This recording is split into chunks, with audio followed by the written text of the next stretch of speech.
everyone, and welcome to the Next Best Picture podcast, where we are talking with Carmen Emmi, Tom Blyth, and Russell Tovey, the writer, director, and stars of Plainclothes. Thank you so much for joining us today, gentlemen. Thanks for having me. Well, I wanted to start with Carmen. You know, this film captures the time and place of this 90s upstate New York so well, not just in aesthetics, but in the feeling that you create in these places. There's no sort of rose-colored glasses of nostalgia here in this movie. Having grown up in that time with myself and you, I'm curious what you were trying to capture most about that time and how you went about doing that in the filmmaking. it's funny you bring up about like there's no rose-colored glasses for the nostalgia. That is something that was intentional. I feel like, especially a few years ago, we started like looking back at the 90s, like, oh, like I miss the 90s. Like we were feeling like that kind of like nostalgia. And I realized it's kind of like that. It's kind of like toxic nostalgia in some ways. Like, and it's something that I feel like in my generation, we really like have in a real way. And if I just thought about like if I was a queer person growing up in the 90s, like would it have been as amazing as everyone thinks the 90s were? And like the answer was no. But there is something like beautiful about revisiting that time, you know, and like revisiting the places of my childhood. It was really therapeutic. But it was important to show it in like a realistic way. And yeah, not with rose-colored glasses for sure. Yeah. Oh, you're muted. Oh. You're muted. Sorry. Thank you. Sorry. It's one of the ways that you go about doing that is with this sort of high 8 video that's so evocative of the time period in VHS recordings and the closed circuit TVs that he's seeing all around him. When did you happen upon that medium for shooting some of the film? I mean, I've been shooting on high 8 since I was 10, pretty much. So I had a bunch of footage just of growing up in Syracuse. And when I thought about like when I was writing the script, I did think about memory and how I remembered that time. And it kind of was through the high 8 lens. I just kept seeing like my memories through like a viewfinder. And I actually used some of like my family's high 8 footage in the movie, like the little boy that plays Lucas with the helmet. Like that's my brother. That's footage that my dad captured. Some of the B-roll is from when I was a kid. Yeah, it was just really therapeutic to kind of go back to Syracuse and film out a car window like I did when I was little. It was I don't know, I feel like there's something so special about high 8. Like it has a grittiness, but there's also like a beauty there, even though it can be uncomfortable. And I just wanted something that like was very specific to like how Lucas remembered his time with this guy. And I felt like high 8 did that. And I thought like film is like the perfect medium to explore memories in that way. Yeah. Absolutely. It works fantastically. And Tom and Russell, I'm curious for the two of you, what interested you most about this project and how you came on board to work with Carmen on this film? Yeah, I got sent the script and read it really quickly, which is always a good sign because I'm a slow reader. So if I can read a script in one sitting, I know I'm hooked. And this was so personal and vulnerable on the page. And I was just totally hooked and moved by Lucas's story. I also didn't feel I'd seen it before at all. I didn't know really that this was still happening. That as recent as 2016. Yeah, I learned that there was cases up until 2019. 2019. But the case you told me about was 2016 along 2014. 2014. Yeah. But yeah, as recently as a few years ago, police departments around the US were still doing this practice of playing dress up and trapping men in bathrooms publicly. And I was shocked by that. And I didn't feel I'd seen a story told before. And then I met with Carmen and realized just how much more personal it was than I even understood on the page, because Carmen is so giving and so vulnerable with himself and his artistry and his own experience. And so I just realized, I was like, oh, this is a story that needs to be told socially and politically, but also on a personal level. And I felt very moved and honored, and I felt like a kind of calling to like try and be there to be there to get it made, and to bring Lucas to life.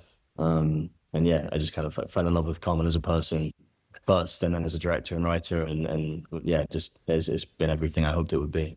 Yeah. Yeah, I felt very attached to the script very quickly and to the character of Andrew, and same as Tom's emotions when he met Carmen. It was an instant thing because you're great, and help, and it's just like an enthusiastic Labrador puppy that you sort of want to go on a walk with. I love that. And that's, you know, we were throwing balls for each other and oops. And the minute you started on the metaphor, I was like, it's getting away from you. getting away from I'm losing it. No, pull it, rein it back in. No, it was just the script was beautiful, and it was a really easy yes to want to tell this story and play this character.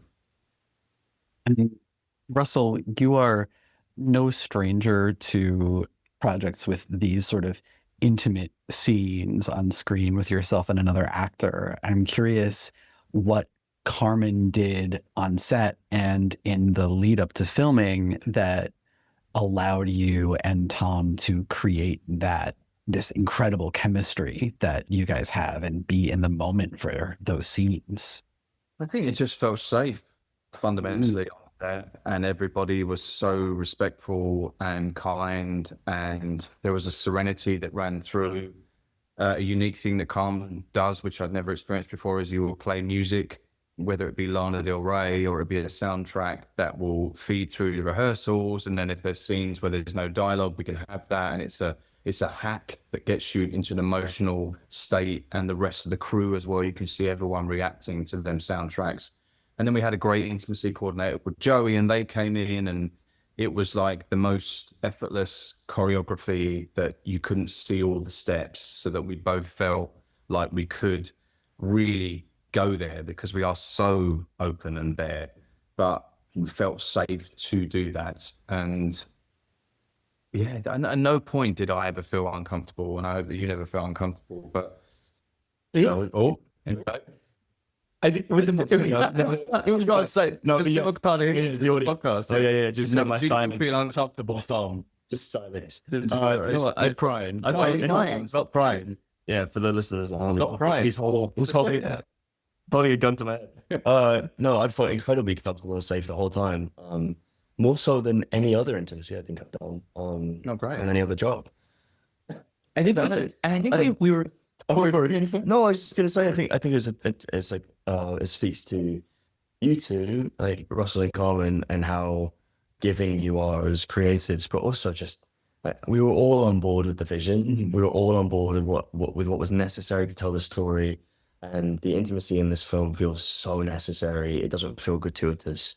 It's not sex for the sake of sex. It's like Lucas is having his first real experience with another man. And falling in love with that man in real time. And like, sex is a big part of that. And he's also learning from Andrew, and there's a mentor-mentee kind of relationship there as well, which we talked a lot about. And yeah, I mean, I just trust Russell implicitly and trust Carmen too.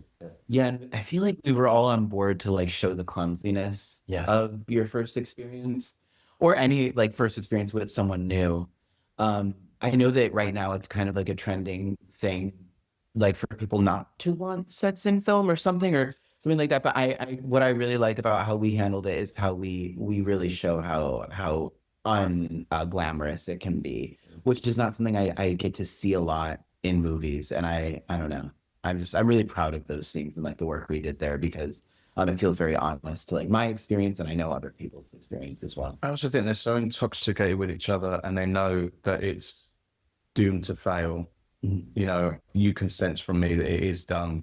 That when we're in that scene, we're fucking doing everything. It's like an all-you-can-eat buffet. Let them fucking do everything. You do that, I do that, I'll do that, you do that. Just get as much as you can out of each other, because like suck the meat from the bone. Because once this is done, that's it.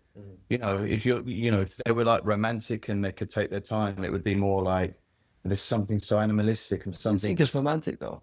It is romantic, but in a way that's That's like on hyperspeed almost. yeah, Yeah, it's like yeah. let's have our whole like next 6 months of sex Yeah. and this one about One this more, man. because we don't know if we'll get it again. Exactly. Yeah. It's so true. Well, I think you can sense I'm leaving you. True, but I think in the moment, I think Lucas doesn't realize that until after, which is the heartbreaking thing. Like that thing when Lucas steps out of the car and then says, "When can I see you again?" And you say, "This is it." This is it. I mean, I don't think Lucas does. I think you know, but I don't think Lucas. Maybe he can feel it, but I don't think he knows it. I think he. But Andrew's told you.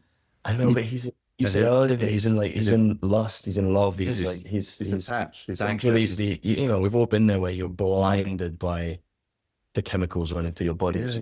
So eloquently earlier, like. Well, and then there's the whole subconscious part of it as well. You know, like you maybe know something, but you're not sure that you actually know it. Or like your body's aware, but your mind and emotions are not, you know, sort of thing. Yeah. It's a beautiful relationship, even in its fleeting nature, I think. And as we wrap up, I wanted to ask you, Carmen, about why you decided to end the film the way you did, not just between Andrew and Lucas, but between Lucas and his family. I'm thinking a lot of Maria Dizzia's performance as his mother at the end is so beautiful. Yeah, I wanted to leave on a hopeful note. I felt like a lot of the queer movies that I grew up watching ended in tragedy. And this in some ways is kind of tragic, but it's not but no queer people die in this film. And that was really important to me.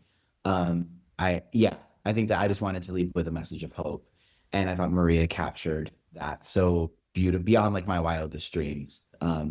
And people always, you know, ask me like what I think Lucas is doing after. And that's always exciting because I think that they know that he goes on to like live his life. And that's all that really matters to me. Yeah.